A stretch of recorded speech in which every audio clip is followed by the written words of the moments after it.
In today's Invite Me program, Australian traveller Robert Boyd has received an invitation from the farmhead Kwanish Turitayev. Right now he's going to the Jitabai village to find out. What Tusao Kase is, how to make tasty shubat, what Karagiye mountain trench is famous for.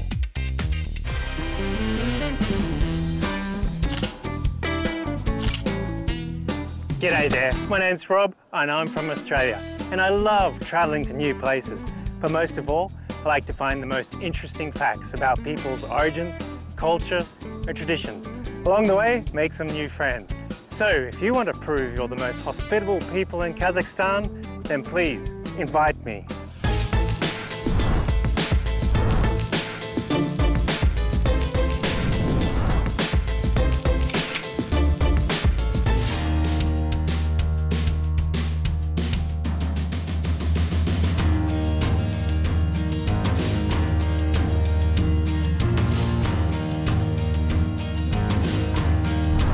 Hey there, as you know, we've been traveling around Kazakhstan meeting some really interesting families, and I've been asked, why travel like that?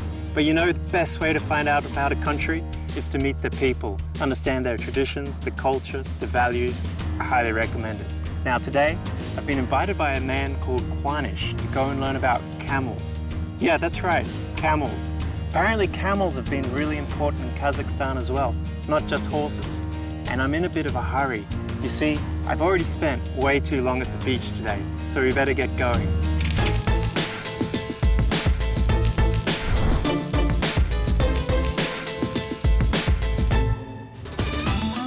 The climate in this region is very dry, which is why salt marshes occupy most of the local area.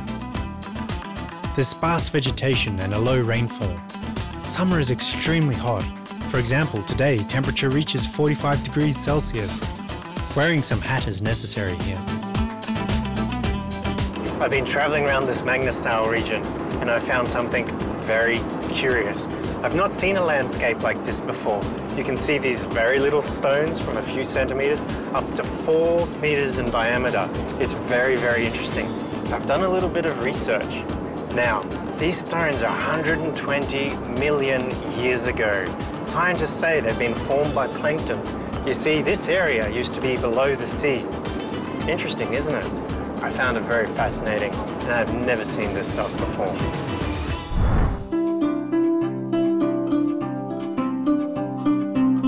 Jitabai village, where I'm going to, lies in the south of the Mangustau region. The famous Karagiye mountain trench is situated here.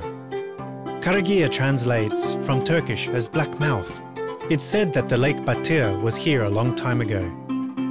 Then water started washing away the soil, and as a result, the 40-kilometre-long mountain trench appeared here. I finally made it to this place I've heard about for quite a while. It's the Karagiye Trench. It's famous. Why is it famous? Well, it's 132 metres deep, below sea level, and that makes it the deepest trench in all of Kazakhstan and one of the deepest trenches in all of Asia.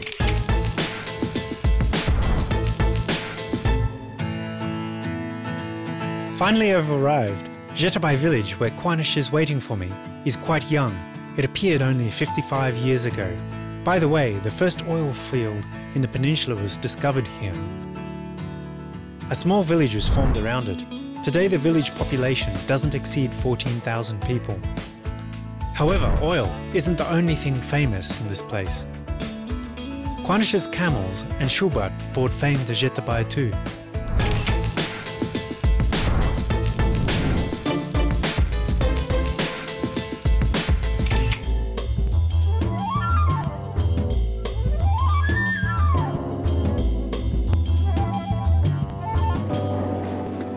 Kwanish, thank you for inviting me. Welcome, Robert. I'm so glad you have come. Let's go and I'll show you something. Excellent. It's our farm. Robert, you've come on time. They've just started milking the camels, which is a very interesting procedure. Let's go and watch it. Come in, I greet you. Thank you. This is our farm, which we started 7 or 8 years ago. It developed gradually.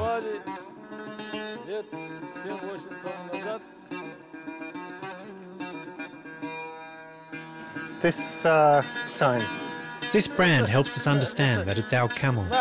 There are a lot of camels on the steppe. It helps us avoid losing them and find them quickly.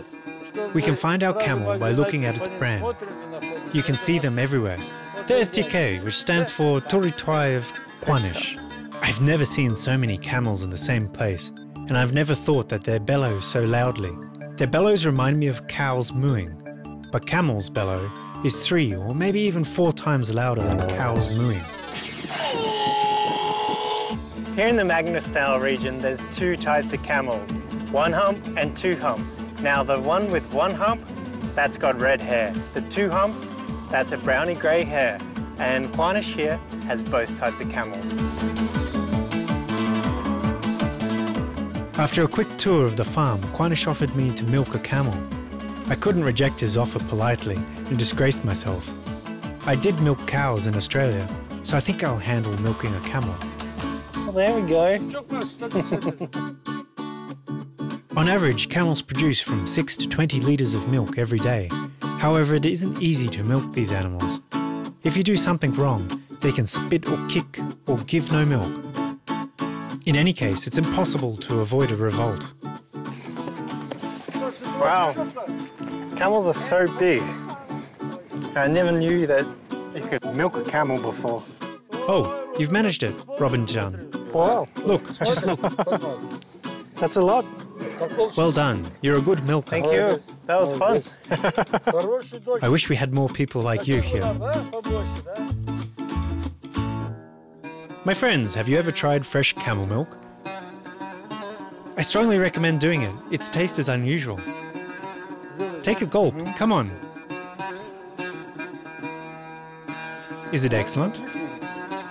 Interesting taste. The Kazakhs make a national fermented milk drink called shubat from camel milk. It helps quench thirst and contains a lot of healthy microelements. Its fat content reaches up to 8%. By the way, I was told that Quanish's daughters-in-law are engaged in producing shubat at his farm. I hope they tell me their family secret of making this drink.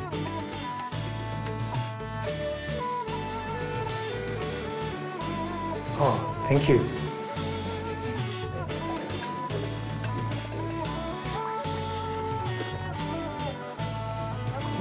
Do you like it? Very much. I love it. It's very delicious. You're welcome. Drink, please. Thank you. So tasty. Thank you. Take a photo for me, please. Oh, thank you so much. Well, I've already milked a camel and tasted fresh milk and delicious shubat. It's time for work. Moreover, Simbat, Quanish's son, promised to go camel riding with me. My grandfather said if you like horseback riding, you should like to get rid of manure too. Of course, a camel isn't a horse, but I'll clean up after it, just in case. I'll clean up after them, to be exact, so they are good to me and don't spit at my face. Robert, у казахов не принято. Robert, the Kazakhs don't force or ask a guest to eliminate manure. You're our guest, our dear guest. However, if you've decided to do it yourself and want to try it, please do it. However, we don't consider it acceptable. To be a good jigget, I have to start somewhere.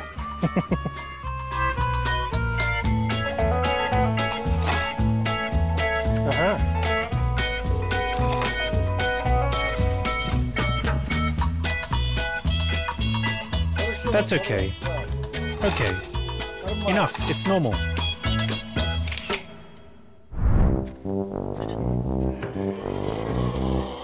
And on top?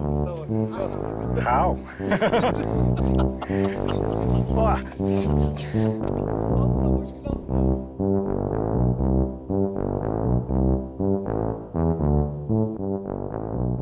It's getting a little bit uncomfortable up here. Maybe you need to eat a few more ball sack and get a bit more padding. But I'm enjoying this. It's pretty cool stuff. It's good that I remembered that tradition. It seems it really helped me, and we rode without incident. Thank you very much. Not at all. It's my pleasure.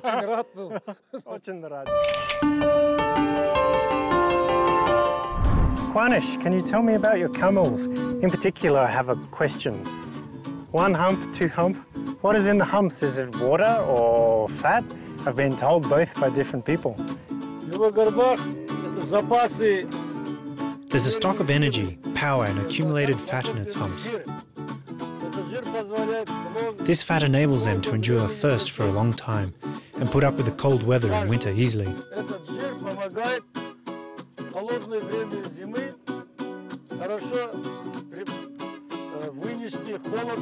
So is it true that camels can spit like and how do you know when? Is this one about to spit now?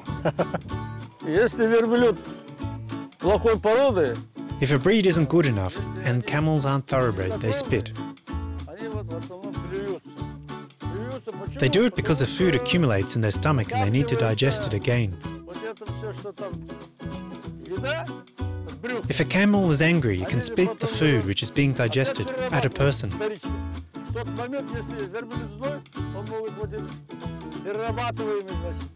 Of course it's unpleasant. Our camels don't usually spit because all of them are thoroughbred.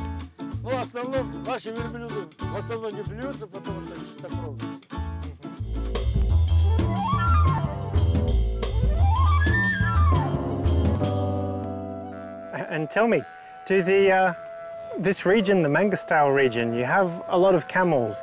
As I was coming here, I saw a lot when I was looking out the window.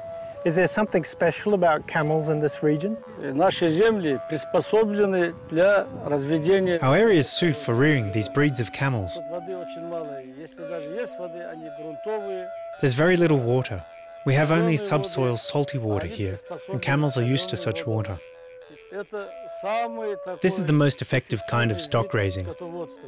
First, camels graze in the steppe on their own.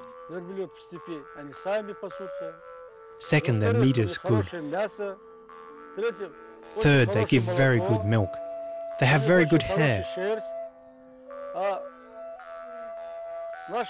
Our ancestors wore clothes made only from camel hair. They knitted, made clothes and felt, and wove carpets.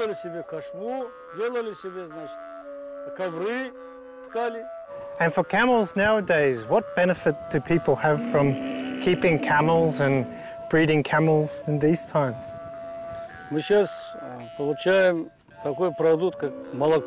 Now we produce milk and then use it to make shubat.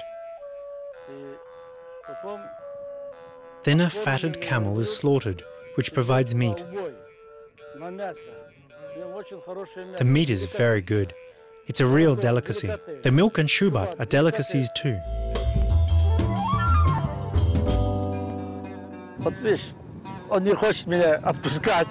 You see, it doesn't want to let me go. It enjoys this. It was my middle son Simbat's idea. He decided to engage in camel breeding. He likes camels and horses, thus we support him. And do you love camels as much as your son loves camels? Our fathers, his father, our grandfathers and great-grandfathers always liked cattle. It runs in the blood. My children and grandchildren and I like cattle too. We'll keep like it in the future too, because it's impossible to imagine the Kazakhs without camels or horses.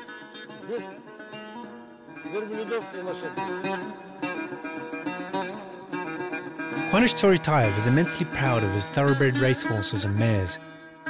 By the way, they make kumis from horse milk at his farm. It's another traditional Kazakh drink. I'm lucky because I've tasted fresh horse milk today. It was a divine taste. Probably I was Kazakh in a past life. I like their national cuisine so much. By the way, I found out about an interesting steppe tradition. It turns out that it isn't acceptable for Kazakhs to ask how much cattle you have. Asking this question is considered disrespectful. Thus, I can't say how many horses and camels Quanish Tsoritayev has. Anyway, he certainly has a lot of them. There are also sheep at his farm. I was told they were grazing not far away from the farm. Quanish's grandson, Nurgoja, offered a ride to me. If you think he offered a horseback ride, you're mistaken. Let's go.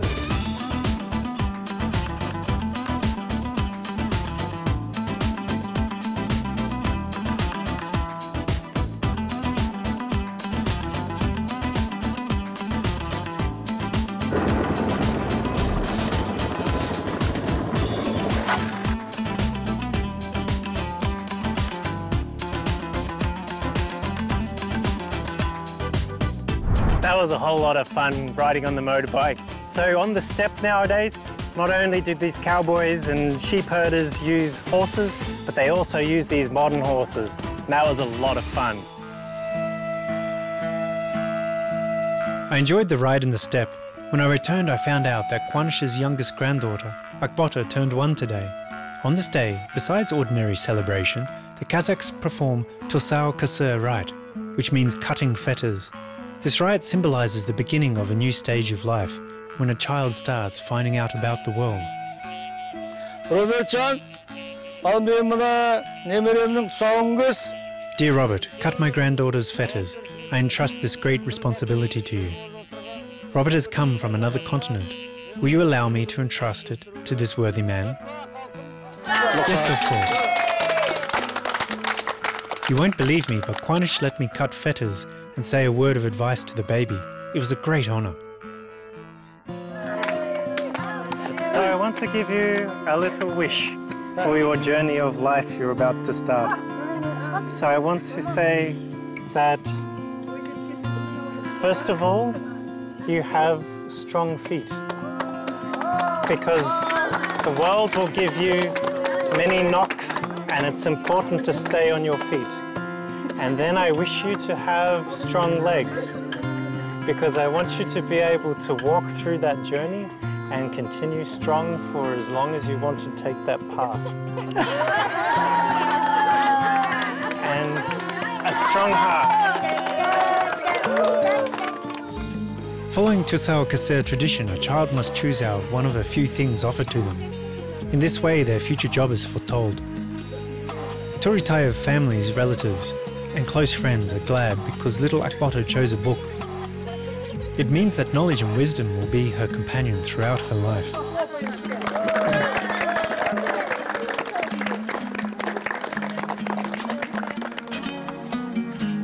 Finishing Tosao Kasir, right, the elder read Bata, which is blessing and good wishes given to everyone who was there.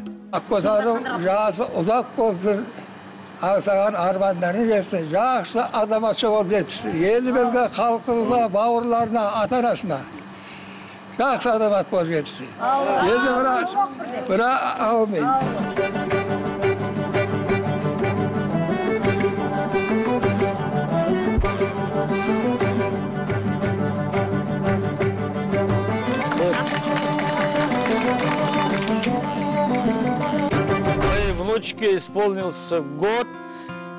My granddaughter has turned 1.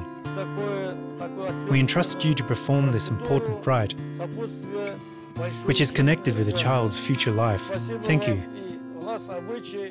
We have a tradition. We've decided to give you little presents, which are a shapan and borik. Please wear them so that Australians know about Mangostal, this tradition and Kazakhs living here.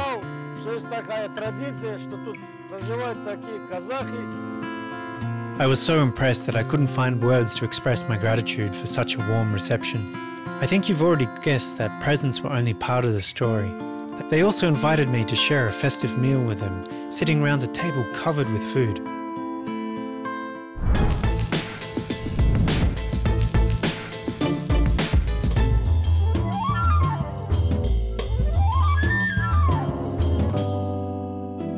Welcome, Robert. Let's go to the table. I want to show you my feast and introduce each member of my family to you.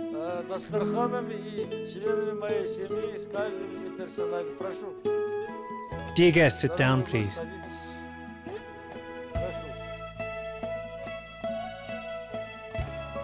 Hello everyone, pleased to meet you all. This is my wife, Zaida. Very nice to meet you. This is my eldest son, Norlan. G'day there, how you doing? And this is my daughter-in-law, Kamshat. Pleased to meet you. She's Norlan's wife. This is my youngest granddaughter, Akbota, who's turned 1 today.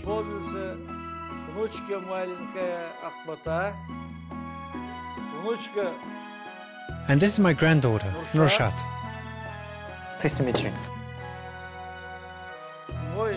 This is my middle son, Simbat. Good to meet you.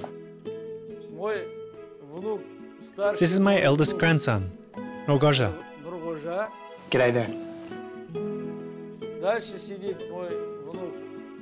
My grandson Mirakuban is sitting over there, and my grandson Arafat is sitting next to him. Hi. My grandson Ibrahim Bakujan is sitting here. This is my granddaughter Beatrice. Pleased to meet you. This is my grandson Mir Sultan. G'day. And this is my daughter-in-law Bagala. My youngest son, his wife and 3 granddaughters are in Astana now. My eldest daughter, son-in-law and 4 grandchildren are in Astana too.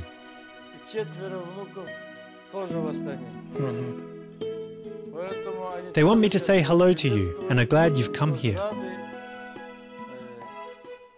You can think that they're with us too. Please sit at the table and have the meal we can offer you. The food sent to us by the Almighty. Please sit down at our sacred feast.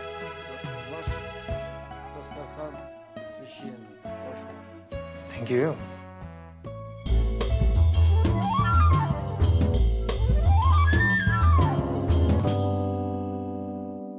And have you always dreamed of having a big family? Я всегда мечтал о большой семье, потому что я сам I always dreamed of having a big family because my parents had only 2 children. Then my younger brother had an accident and I remained alone.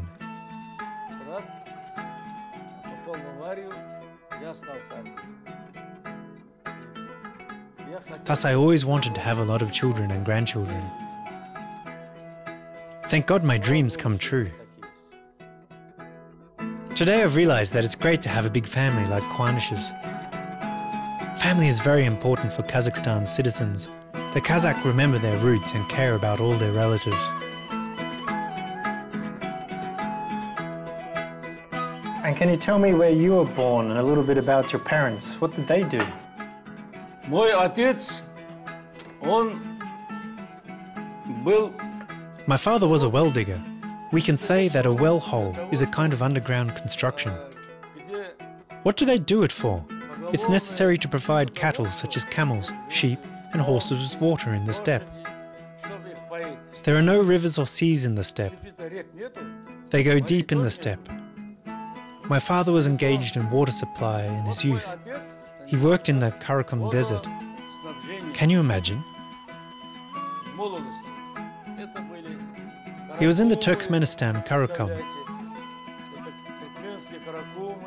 where famous Batyr preserves are situated and where wolves, foxes and snakes such as vipers and blunt-nosed vipers live.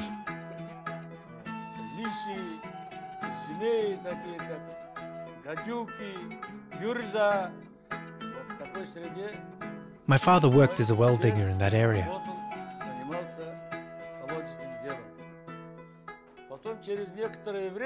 Later, when we moved here, to Zhitabai, he trained as a blacksmith.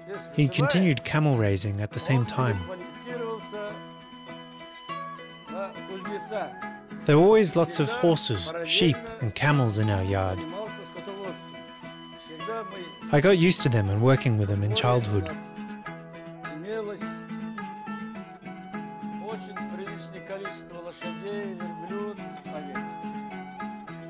My children did the same. Now I've started teaching my grandchildren how to look after them. Kwanish returned to his native village when he turned 25 and obtained a degree in Almaty, which is the capital of the Kazakh Soviet Republic. He became a mining engineer and worked at the Shell rock deposit. Kwanish started his work as an ordinary foreman and later became a head of enterprise of all union importance. I think his biography deserved attention of a Hollywood film directors. I'm very glad to live, work and rest on this land. I owe a lot to this land. I came here as a young specialist and then reached the top of my profession here. Now I enjoy my retirement and don't stop working. These are the reasons why this land is so dear to me. I love this land and my children do too.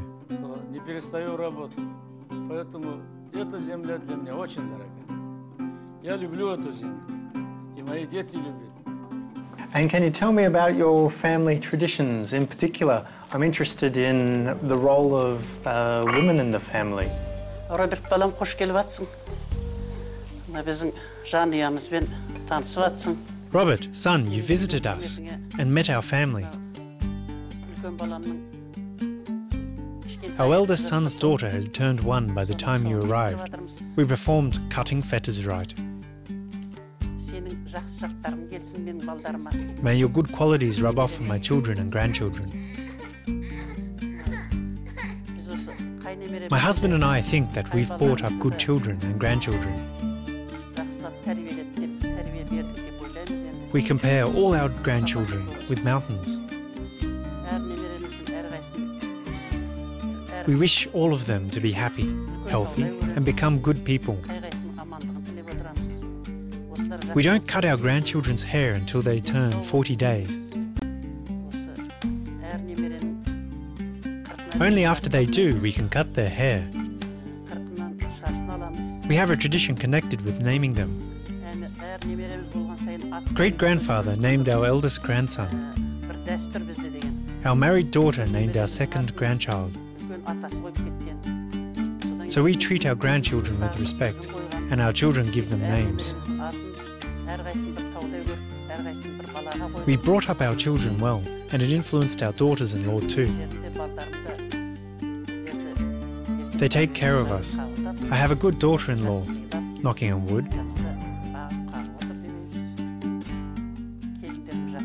I have good daughters-in-law.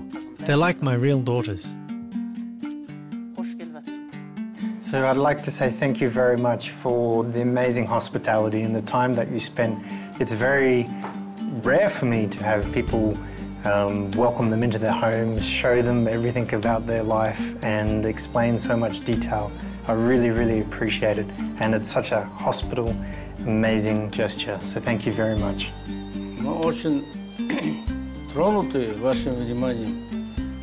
We're deeply touched by your attention. You came from a distant place and were introduced to our way of life and work at the farm. We are always happy to greet you in our native country. I invite not only you, but also your friends, parents, relatives and acquaintances to come here. Thank you very much. So thank you again. Your words are just too kind. It makes me very emotional, and I just want to say thank you. It's been a really fantastic day.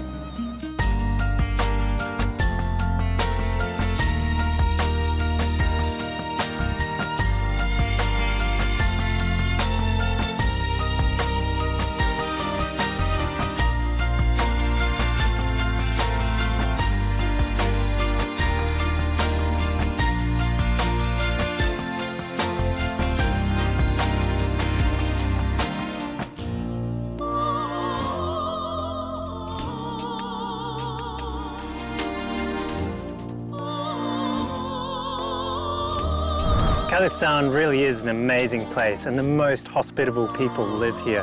If you come traveling, you never have to worry. You'll find someone that will take you in, look after you and give you a meal. Don't believe me? Just come here and try it yourself. As for me, I'm in search of my next adventure. So if you want to help me out, invite me.